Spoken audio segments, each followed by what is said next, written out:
Dalam perayaan pergantian tahun, Polres Oku dengan pihak terkait yaitu TNI, Dinas Perhubungan, dan Satpol PP menutup 24 persimpangan menuju Taman Kota Batu Raja.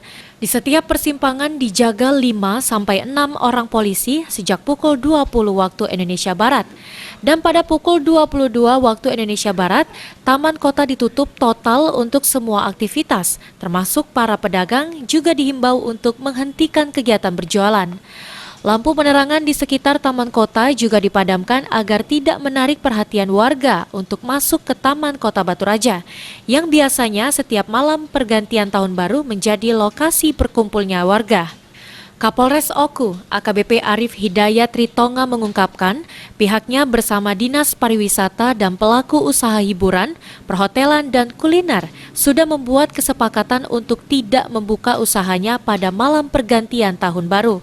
Untuk pelaku usaha kafe dan kuliner, dibatasi hingga pukul 22 waktu Indonesia Barat. Sudah menentukan 24 titik persimpangan yang akan dilakukan penjagaan oleh anggota Polres kita. Nanti kita melibatkan 2/3 kekuatan, saya ulangi, 1/3 kekuatan untuk melakukan pengamanan di 24 persimpangan.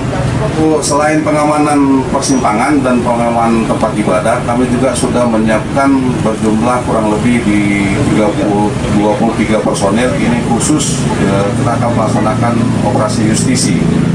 Ya, nanti kita dibantu oleh dari TNI, dari Satpol PP dan stakeholder yang terkait. Jadi nanti tugasnya justisi ini itulah nanti yang akan melakukan patroli tempat yang diduga dapat mengumpulkan masyarakat ataupun kerumunan masyarakat.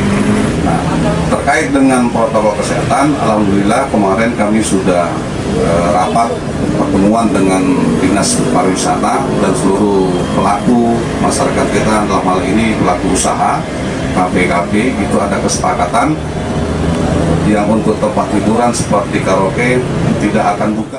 Polres Oku juga menyiapkan 23 personilnya untuk melakukan patroli dan operasi justisi. Selain merazia protokol kesehatan, petugas tersebut juga bertugas untuk membubarkan jika terjadi kerumunan. Ari Pranika, PAL TV.